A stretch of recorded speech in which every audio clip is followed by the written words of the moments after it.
If you work in manufacturing, you know calibration just needs to get done. But that can be leading to a lot of the misconceptions we have around calibration. To some people, it's all about that paperwork. To others, you're just adjusting tools. But we need to understand that calibration is more than just compliance. It's about ensuring accurate measurements for every single job. So I'm here, back with the Mitutoyo team, and we're gonna be uncovering a few things. Misconceptions around calibration, what calibration really means, and how it leads to consistent, accurate measurements for the lifespan of your tools. So if you're ready, I'm ready. Let's start learning about how to understand calibration and why it matters.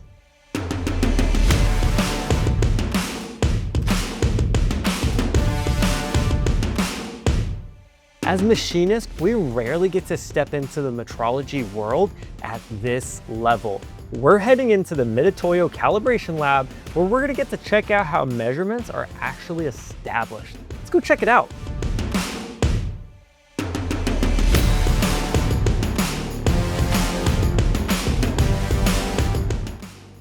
Hi, you Dr. Jim? Yeah, hey Jacob, good to meet you. How's it going? Yeah, welcome to the Mitutoyo Metrology Lab. Beautiful facility, very excited to be here. So this is the Dr. Jim Salsbury from the Mitutoyo team. He is the Senior VP of Services here at Mitutoyo. And we have a question for you. I want you to kind of unravel the calibration world a little bit for me and help me understand why machinists should care.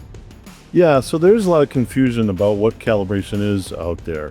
A lot of people think of calibration as just the sticker or the label that's on measuring equipment. Or sometimes they think calibration is really only about adjustment of measuring equipment. But calibration is really about understanding and measuring the errors of the measuring equipment over time. So it sounds like it's really about the performance of that equipment out in the shop.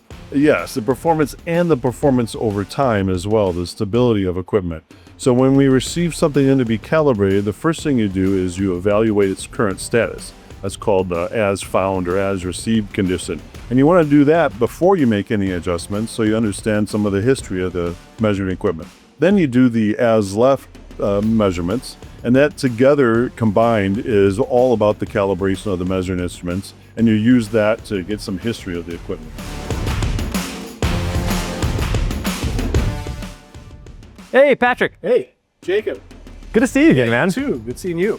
This is our friend Patrick Sullivan, the National Account Manager here at Mitutoyo. He's representing all of you amazing customers out there. And Patrick, we have a question for you. Yeah, shoot. What is up with all of the confusion out on the shop floor when it comes to calibration? Yeah, here at Mitutoyo, we love telling the story about quality, but not only quality, but traceability, right? That's a big part of what we do. It's much more than just paperwork. There's a reason behind all this. We're not just trying to be a pain or your quality guy. My dad was a quality guy back in the 80s, right? And they just thought, he was the guy that brought the bad news. They called him ring cloud. In heavy regulated industries like gas and oil and aerospace, right? You want to make sure your parts you're making them as best you can, right? With calibration, that helps you understand your process better and also proves your process. That's a big part of it. That's why you're following accreditation, because you're proving your process, proving your accuracy, right? A lot of our customers, there's some misconception like, hey, if your tool's out of calibration, you can just buy a new tool that's calibrated. MSC, we sell a ton of tools, calibrated tools through MSC. And yes, you're getting a tool and you're verifying the accuracy, but you're losing that traceability link, right? Now you have no idea where you were. We just have a new tool and you're basically just starting over, right? So big part of calibration and quality is proving your process and understanding where you're at. Yeah, and I want to say for all the shop owners out there, I don't know about you, but I cannot afford to just replace equipment because we think it's outdated and we need to buy the latest and greatest widget. I don't know, that won't work for me.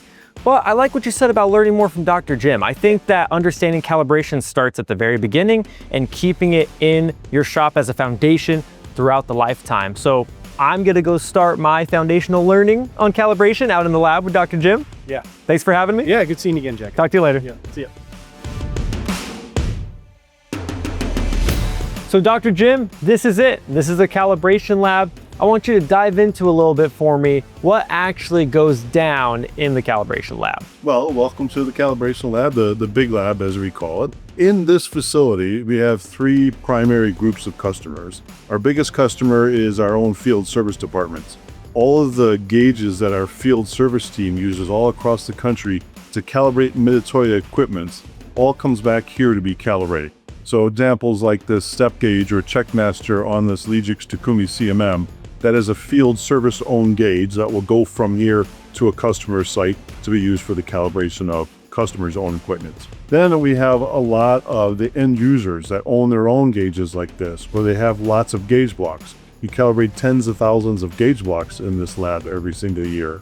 And those are mostly other calibration labs or large organizations that are looking to bring traceability into their facility through those gauges. Then the third big customer we have is for new small tools. So those aren't done here. That was the other room that we are in.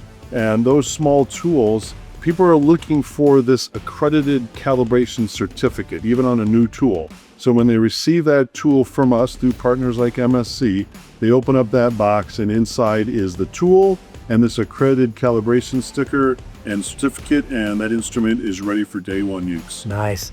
At this laboratory, we get all of our masters calibrated at a place called NIST. And so NIST is traceability to NIST is sort of a term a lot of people use.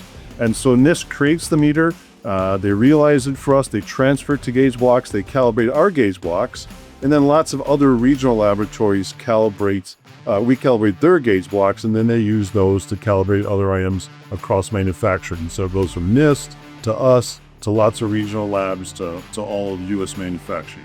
Nice. And within that, there has to be at least some type of search for these errors, whether it's an error in the equipment, whether it's an error in the process on the shop floor. Does that help with that? Yeah, and that's the other side of calibration. So calibration really is known for, well, it has to be traceable. That's really critical. Then we have to look for the errors. We have to be strategic in looking for the errors in measuring equipment over time. And that's where we get back to that as found, as left data that we talked about earlier. So when something comes in here, the first thing we want to do is record the as found data. And that gives us an idea of the performance prior to coming here. And then after that, we will do any adjustments that need to be done or maintenance. And then we do the as left calibrations.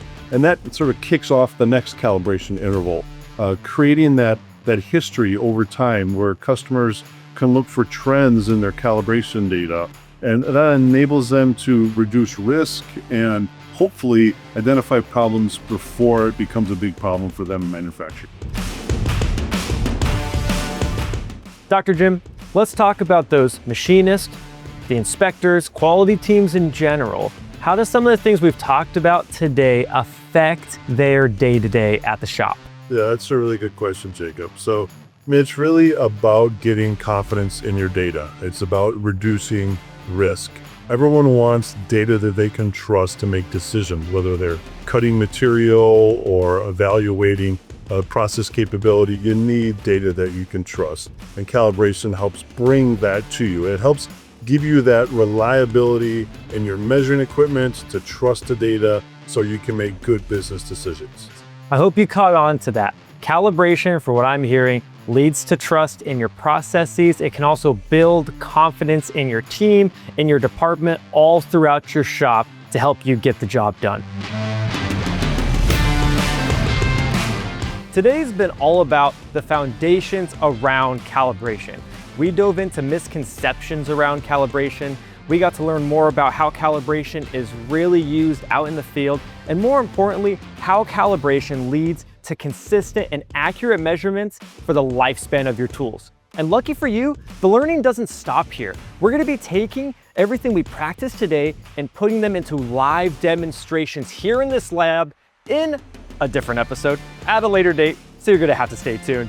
But as for today, thanks for joining me and learning how to understand calibration and why it matters.